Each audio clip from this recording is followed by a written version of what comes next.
E hoje nós vamos falar sobre ele, o grande precursor da era hippie, junto com yoga, junto com LSD, junto com coisa doida, junto com espiritualidade. Nós vamos retomar uma série que vocês me pedem há muito tempo pra retomar lá no antigo canal. Quem não conhece o antigo canal, tá lá, mas a gente vai trazer tudo pra cá. Nós estamos de mudança! Nós vamos falar sobre o grande discípulo de Neem Karoli Baba. Nós vamos falar sobre o cara que trouxe o movimento Bhakta pro ocidente, antes mesmo do movimento Hare Krishna. Nós vamos falar de Baba Ram Dass, ou de Rupert Alpert, que foi quem trouxe boa parte da cultura do yoga, da cultura festiva dos kirtans, bhajans e da devoção para o ocidente.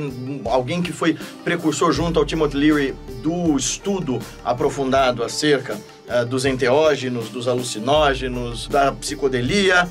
Nós vamos estudar esse personagem icônico do século XX, porque eu tenho tremendo carinho e acho que vocês vão gostar também, caso não conheçam, e se conhecem, vão querer se aproximar ainda mais dos ensinamentos, do que ele trouxe para nós. Então, pegue carona nessa cauda de cometa, venha junto conosco, chame o Ventania, chame seus amigos e cogumelos azuis, vamos falar de Ram Dass.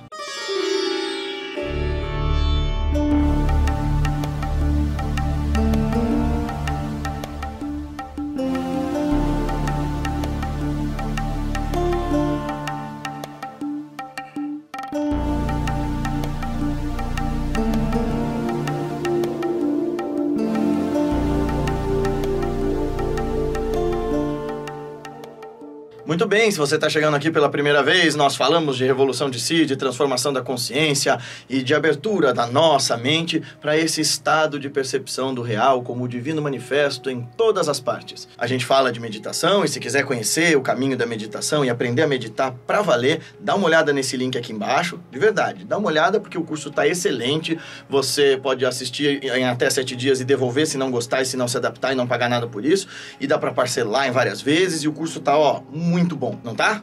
Sim. A gente fez com muito esmero, assim, tem a parte filosófica, a parte prática, assim, tá bem legal. E manda esse vídeo pros seus amigos, manda, vai para pelo menos 5 amigos, comenta aqui embaixo, fomenta a nossa Sangha online. A gente tinha uma série lá no outro canal chamada Vida dos Grandes Mestres. E aí, eu resolvi colocar o Rupert Alpert, esse cara aqui, nesse hall.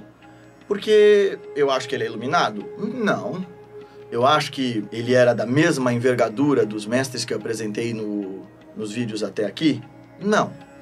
Mas ele, sem dúvida, foi um mestre e foi muito importante para a história do yoga e da espiritualidade no nosso tempo. Alguns dados para você entender, assim, a importância desse cara para nós são o seguinte. Ele nasceu em 1931, então na primeira metade do século XX. Ele era um baby boomer pré-Segunda Guerra Mundial, né? Então ele viu um outro mundo diferente do nosso. Ele era filho de uma família judia americana, de classe média bem alta, então ele falava que era classe média, mas assim, os nossos padrões era classe alta. O hobby do cara era pilotar avião, gente, sério, né? Não é classe média, não. Nosso hobby é o quê? Do Felipe é montar Lego, quebra-cabeça, jogar jogo de tabuleiro, meu marido. Do Matheus é fazer yoga, o meu é o quê? Ler livro, tomar chá. E o outro pilota avião, eu sou de classe média. Uhum. Enfim, ele era de uma família abastada, tradicional, e ele era bastante curioso, assim. Desde muito jovem, tinha uma perspicácia, uma inteligência muito grande, e ele virou, muito rapidamente, professor em Harvard, no departamento de psicologia. Ele se formou em psicologia. E um dado muito curioso sobre o Ram Dass, que depois, muito depois eu soube, me ajudou muito. Porque o Ram Dass era gay. Ter um cara que virou mestre espiritual e chegou num grau de evolução espiritual bastante agudo pelo que a gente observa e que fez tanto parte da vida de tanta gente, me ajudou demais a entender minha própria trajetória. Bom, caso você não saiba, eu sou casado com um homem, eu sou gay, esse aqui é meu marido, a gente tá junto há quase 12 anos. Sou muito feliz com ele, mas é claro que em algum momento da minha trajetória espiritual, assim como aconteceu com o Ram Dass, com o Rupert na época, ele se questionava sobre isso. Será que eu posso ser espiritualizado e ser gay? Mas o legal é que o que facilitou o rolê pro Rupert é que ele não era religioso. Embora a família dele fosse religiosa, ele nunca teve nenhuma inclinação e ele era o típico acadêmico de Harvard, bastante cético. Até que, nos anos 50, ele conheceu este cara aqui, o Timothy Leary, autor deste livro aqui, Experiência Psicodélica. E o Timothy Leary era um cara também brilhante, que tinha começado a usar LSD, que tinha acabado de ter sido descoberto por um professor também de química, também acadêmico. E naquele tempo, havia uma efervescência cultural. Havia acabado a Segunda Guerra, os Estados Unidos estavam bombando como grande potência do mundo, estavam vivendo, né, o sonho americano, então tinha emprego, dinheiro, progresso para todo mundo. Aquele brevíssimo momento que lá, apenas lá, e sabe mais Deus onde, para algumas pessoas, sobretudo para os brancos, havia um momento muito fortuito. Eu digo sobretudo para os brancos porque era esse momento em que os movimentos Black Power, os movimentos de emancipação negra começam a acontecer e pessoas pretas apanharam para burro, sofreram para burro.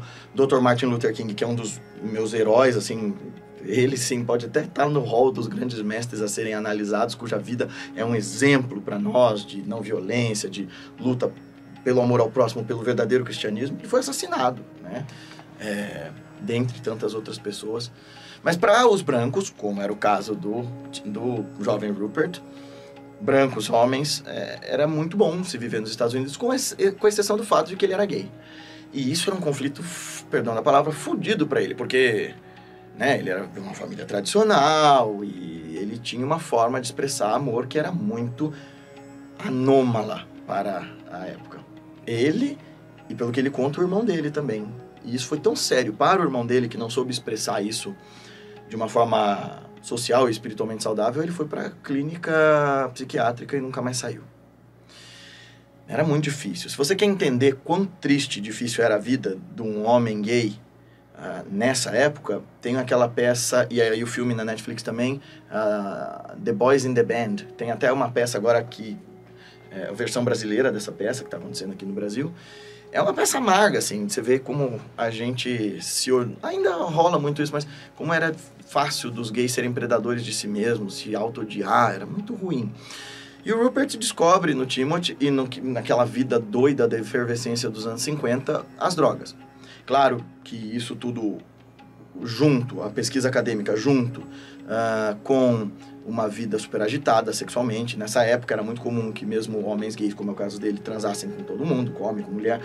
Então ele tinha essa vida super complexa, agitada, e ele descobre nas drogas uma porta para um estado de consciência muito diferente. Ele fica encantado com aquilo, porque é a primeira vez que ele tem um anubhava, uma experiência direta, com uma realidade muito maior do que aquelas descritas nos livros de filosofia, ou nos livros de terapia, ou nos livros de psicologia. Tudo o que ele tinha estudado até então, mesmo, por exemplo, com Jung, ele gostava muito da psicologia do Jung, nada chegava nem perto de descrever o que ele tinha experimentado com as drogas. O problema é que era tudo muito cru.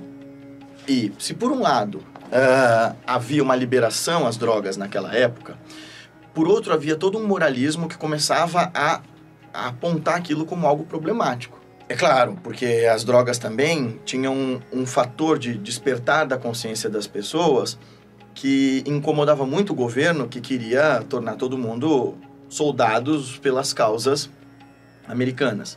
Então havia uma perseguição à ideia, por exemplo, de que utilizar esse tipo de droga deixasse você com a sua mente maleável o suficiente para questionar as agendas militares e violentas do governo da época. Boa parte do governo Reagan perseguir as drogas era porque quem as usava, coincidência ou não, sendo as drogas responsáveis por isso ou não, eram as pessoas que protestavam dentro do movimento hippie, do movimento Paz e Amor, eram quem protestavam contra a guerra no Vietnã, achavam aquilo absurdo. Eu não vou vestir uma farda para lutar numa guerra contra pessoas inocentes por uma causa que eu não reconheço.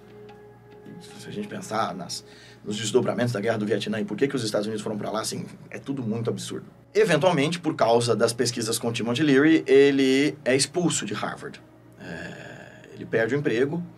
E é muito curioso, porque há uma sequência de acontecimentos ali, porque o Ram Dass, ele teve no centro, no epicentro dessas primeiras pesquisas com os psicodélicos, que hoje estão voltando, e que eu já faço essa ressalva, inclusive esse perfil aqui, ó, do Dr. Caio, lá no Instagram, pode informar bastante a gente, que é o seguinte: a gente está sempre atrás de uma panaceia, né? Ora é a meditação, ora é um remédio novo, ora é uma droga nova. Então a gente durante muito tempo achou que os antidepressivos, os psicotrópicos pudessem dar conta dessa angústia da nossa sociedade. Durante um tempo a gente achou que meditação ou algum outro sistema possa fazer isso.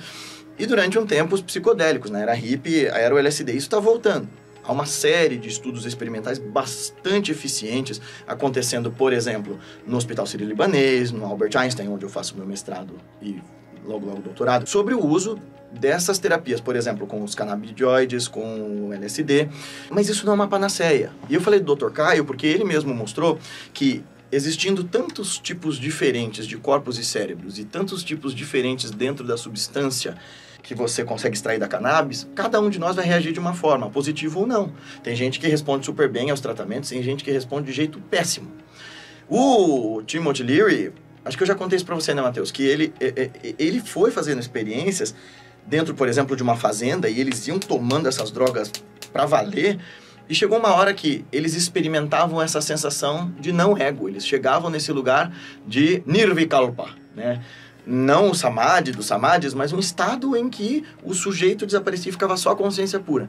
Eles começaram a pirar com ficção científica, eles eram muito amigos do Aldous Huxley e de vários outros entusiastas, tanto do Vedanta, da meditação, como também da ficção científica. Essa era a época da corrida no espaço e tal, que eles começaram a achar, por exemplo, que usar dentro de um experimento controlado, que pessoas usando 40 dias LSD sem sair da viagem iam conseguir fundir suas mentes numa espécie de consciência única. E ele conta, olha, passou 15 dias, a gente já não aguentava mais. Só brotava para fora as nossas sombras, e as nossas sombras confrontando uns com os outros, a gente foi ficando terrível, foi ficando uma merda. Então, assim, foi vendo que, tipo, para além das expressões e das esperanças com as drogas, também havia limites, também havia muita... Tem riscos, assim. Tem riscos de você se viciar, tem riscos de você se dar muito mal, né? Do teu organismo rejeitar profundamente essas substâncias. E isso inclui a ayahuasca, tá? Bom, ele continua com esse uso das drogas e ele fica meio perdido depois que ele perde o emprego em Harvard, né? E logo em seguida... E ele vai tentando, junto com o Timothy Leary, fundar comunidades onde eles pudessem experimentar o uso do LSD em ambientes controlados. Vão para o México, são expulsos do México. É uma loucura. No meio disso tudo, várias pessoas vão até a Índia, porque naquela época, imagina, nós estamos falando dos anos 50, agora já dos anos 60, várias pessoas iam para a Índia para encontrar as ciências que aqueles mestres que já estavam ali pelos Estados Unidos diziam levar a esse lugar dessa experiência do indizível sem o uso de substância. Então eles patrocinam, por exemplo, duas pessoas que eram lá do grupo dele com o Timothy Leary, para ir para a Índia, o cara volta transformado. Ele resolve ir também. Só que isso é adiado porque a mãe dele, com quem ele tinha profunda ligação, morre de câncer de um jeito fulminante. Ele vai para a Índia logo depois, e ele tem uma longa jornada, é bem bonito no livro dele. Aliás, eu tenho que depois recomendar as fontes para você estudar sobre a vida dele, me lembra no final. E ele vai para a Índia num trajeto bem longo, assim, vai para a Europa e anda de carro por todo o Oriente Médio. Na época não tinha todo esse conflito no Oriente Médio, no Afeganistão, no Paquistão, então ele vai até chegar na Índia. Chegando lá, ele tem uma série de experiências, ele estava de mau humor, ele estava de saco cheio, ele já era um homem mais maduro do que os amigos hippies com quem ele lidava. E numa das noites, e num dos dias lá, ele encontra este cara aqui, o Bhagavan Das, que é do outro birutão. E o Bhagavan Das começa a encher o saco dele de que ele tem que conhecer o guru do Bhagavan Das. Você tem que conhecer meu mestre, tem que conhecer meu mestre. Ele, cara, não quero conhecer guru de ninguém, eu não acredito muito nessas coisas, não. E aí, ele fala, tá, vamos lá. Pega uma Kombi e eles vão. No caminho, porque levava dias para chegar num dos ashrams desse suposto guru, ele para à noite e olha para as estrelas, o céu forrado de estrelas. Coisa, né? Hoje tem lugares da Índia que você não vê nem o céu, de tanta poluição. Mas na época estava forrado de estrelas. No Himalaia dá. E aí ele começa a pensar na mãe dele, muito intensamente. Daí, ele no dia seguinte chega no ashram deste sujeito aqui. Ele vê um gordão deitado com esse cobertor, parecendo um mendigo, com esse pé cascudo, e todo mundo caindo aos pés do cara, tocando os pés do cara e fazendo pranam. Isso que é pranam. E ele olha para aquilo e fala assim, você tá louco? Eu não vou botar a mão no pé desse velho. Eu sou um professor de Harvard, eu não preciso fazer isso. Né? E o Nin Karolibaba fica olhando para ele, né? Esse velhinho, banguela, Aí ele olha pro Ram Dass e diz assim, e o cara traduz, né, porque ele não falava inglês. Ontem à noite você estava fora do carro, olhando para as estrelas e pensando na sua mãe. O cara fala, como assim? Eu acabei de chegar ali, não tem como saber disso. Né? Não tinha celular, não tinha nada. Um telefone, não tinha telefone, não acho, né? E aí ele fica cabreiro com aquilo. Meu Deus do céu, quem é esse cara? Nós vamos ter um vídeo só sobre o Ninkaroli Baba, porque os milagres que aconteceram em torno desse cara, desse Mahayogi, esse Mahasiddha, é um negócio muito, assim, absurdo. Mas para você saber, ele era um ser liberto em vida, ele era um ser do mais alto grau. E aí ele vira pro Ram Dass no dia seguinte e diz assim, traz para mim aquele remédio yogi. Remédio yogi? Do que você tá falando? O cara traduzindo, né? Ele falou, não, traz o remédio dos yogis. Ele, o quê? Analgésico? Não. O remédio dos yogis, que leva aos estados yógicos. Ele também não tinha dito nada. Ele não sabia quem era o Ninkaroli Baba. E tampouco tinham dito para o Ninkaroli Baba quem era ele. E aí, ele fala, é o LSD? O Baba diz que sim. Ele leva e ele diz, olha, eu tinha LSD o suficiente para um mês, para um homem adulto que já usava drogas, se drogar. Ele vai escolhendo assim na minha mão, pega todos e manda todos pra dentro. E ainda o Ram Dass fala, nossa, isso vai ser interessante. O que vai acontecer?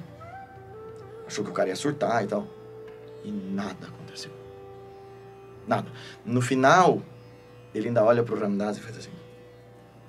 Aquilo mudou, abalou completamente as estruturas do Ram Dass. Ele entendeu, olha, tudo isso que eu encontrei nas drogas, ele fala o resto da vida. Eu respeito muitas drogas, elas foram a porta de entrada pra mim nesse universo.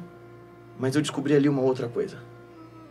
A presença dele junto àquele santo abriu seu coração. Estar junto a um Mahasiddha operou alguma coisa nele e ele descobriu que havia um poder muito maior do que aquele do hackear a mente através das substâncias que nos levaria ao encontro com essa realidade infinita que até então ele nem sabia se existia. E esse poder era o amor divino, é Bhakti. Ali ele deixa de ser Rupert Alpert e se torna Baba Ram Dass. E a partir dali, ele volta da Índia ensinando espiritualidade. Ele nunca parou de aprender. Então, ele vem da época em que ele pôde estudar com o Goenka, o Vipassana. Tem até a passagem dele não se adaptando ao Vipassana do Goenka. Ele estudou yoga com o Iyengar, estudou com o Krishnamacharya, com várias pessoas. E ele, aliás, antes de encontrar com o Ninkaroli Baba, ele havia convivido durante muito tempo e quase sido o imediato do Muktananda, esse cara aqui. Essa foi uma parte importante da história dele. Foi o primeiro guru do Ram Dass, foi quem ensinou muita coisa para o Ram Dass. É tido como um grande mestre por muita gente, controverso a beça, mas é o cara do Siddha Yoga, não. Então, o fundador do Siddha Yoga. Eu errei aqui na cronologia das coisas, mas ele encontra o Muktananda logo depois desse primeiro encontro com o Ninkaroli Baba. E o Muktananda, como o próprio Ram Dass falava, era um cara cheio de power trip, sabe? Era um cara obcecado com poder. E muito poderoso em termos iógicos. O cara tinha siddhis, né? Ele tinha sido discípulo de um cara, esse sim, Mahasiddha, esse cara aqui, ó, o Baba Nityananda, que muita gente dizia que era Shiva encarnado, né? Era um cara de um poder colossal. E o Ram Dass começou a quase ser apontado como o herdeiro dele, antes da Mataji, que é a herdeira do Muktananda. E o Muktananda ficava dizendo pra ele, não, o Ninkaroli Baba só veio pra te preparar pra mim. Eu tô rindo assim porque eu já ouvi isso de uma pessoa falando isso do meu mestre. E até hoje eu acho isso tão curioso. Alguém falar isso, assim... Que pretensão, né? O seu mestre que arrebatou seu coração, que transformou sua vida, então ele só veio preparar você pra mim, um egocêntrico. E... ele fica um tempo, aprende muita coisa com o Muktananda. O Ram Dass era um cara muito bem relacionado. Ele estava envolvido com a alta classe intelectual, com a vanguarda de pensamento dos Estados Unidos e da Europa. E aí, quando ele volta para os Estados Unidos, ele rompe com o Muktananda, ele vira professor de uma série de instituições, ele dá retiros, ele divide, inclusive, numa instituição, os dias de aulas com o próprio Chogyam Trungpa, né? Então, e era engraçado, né? Porque os alunos do Trungpa Rinpoche eram os caras intelectuais, refinados no budismo, e o pessoal do Ram Dass era a galera birorosca das ideias, ripola, lola, lola, cantando Bhajan Kirtan e ficando louca de Deus. nesse processo de idas e vindas para a Índia, ele leva, inclusive, um jovem que queria ser um astro do rock. Esse jovem se tornou nada mais, nada menos do que Krishna Das. Esse cara. Então, o grande cantor, que canta tudo errado em sânscrito. Sânscrito dele tem sotaque do Arizona, de Nova York, sei lá do que, mas ele fala Hare Krishna. Mas ele canta com essa voz super poderosa, né? Eu gosto muito das músicas do Krishna Das. Acho que todo mundo que tem alguma coisa com a Índia se arrebata por ele. Sabe quem que me contou a primeira vez sobre o Krishna Das, Matheus? Foi o Felipe Watanabe, que é esse grande cartunista e ilustrador, amigo meu, e que fez as ilustrações do meu primeiro livro, Eterna Dança Cósmica. Essa capa aqui é do Felipe, e ele me falou do Krishna Das quando eu tava terminando de escrever. Aliás, quando a gente tava terminando de montar a Eterna Dança Cósmica, com as ilustrações dele e tal. Enfim, e nessas idas e vindas, quando ele tem um outro encontro com o Ninkaroli Baba, ele ainda estava em dúvida se aquilo que ele tinha visto a primeira vez era verdade ou era só ilusão. E aí, ele tá procurando o Maharaj, porque o Maharaj, ele ficava indo de ashrams em ashrams, não contava pra ninguém. Ele tinha esse comportamento errático de um Mahasiddha, de que não tá ligado a nenhuma obrigação social. Ele levantava e ia embora, e você que se vira, entendeu? E ele tava o tempo todo, quem convivia com ele, o tempo todo perguntando sobre os devotos, sabendo o que estava acontecendo com cada um. É dito que quando o Ramana Maharshi morreu, naquele momento, o Ninkaroli Baba começa a chorar, abre os olhos e diz: a Índia perdeu um dos seus grandes santos nesse momento. E aí no dia seguinte eles vêm no jornal: Bhagavan Ramana Maharshi morreu, tal. Ele era esse cara. E o Ram Das encontra com o Maharaj por acaso. Quando tava, ai meu Deus, onde está o Maharaj? Onde está o Maharaj? Ele encontra o Maharaj andando na estrada, com um grupo de devotos e cantando Hare Rama, Rama Rama. Um detalhe: o Maharaj, o Ninkaroli Baba, ele era um devoto de Rama, a forma de Deus como a Shri Rama, e um devoto de Hanuman, né, o deus macaco, o deus Mahavira, o grande herói do Ramayana, né, o grande épico. Vou deixar aqui o link de uma versão em português dublada de uma animação do Ramayana, para vocês conhecerem essa história muito importante da Índia, um dos poemas épicos da Índia. E o Ninkaroli Baba ensinava as pessoas a devoção, né, o caminho da devoção, e tinha gente que dizia que ele era a encarnação de Hanuman. Ele tinha um caderno em que ele ficava todo dia só escrevendo Rama, Rama, Rama, Rama, Rama, Rama, Rama, Rama, Rama, Rama. E ele deu esse caderno para uma das devotas que cuidava dele, assim, no final. E ela ficava todo dia fazendo isso, escrevendo o nome de Deus, né? Rama, Rama, Rama, Rama. Que, caso você não saiba, é isso que Gandhiji diz quando ele toma um tiro antes de morrer. No filme com o Ben Kingsley, se você puder ver a cena aqui, na hora que ele toma no tiro, ele fala, oh God, oh God. Mas ele fala, na verdade, em Hindi, ele diz, Hey Rama, oh Deus, oh Deus. E aí, ele encontra o Ram Das encontra o Baba na estrada, e aí eles vão pro ashram e tal, e o Baba olha pra ele e fala assim, você não acreditou, né, no que aconteceu da outra vez com o remédio.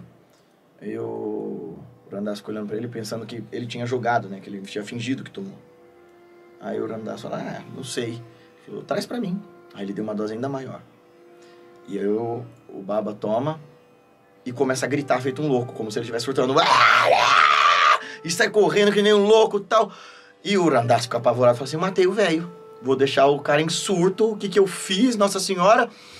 Quando ele tá em desespero, o Baba para, como se nada tivesse acontecido, começa a rir da cara dele, dá um tapinha assim na cabeça dele e fala assim, você entendeu, né?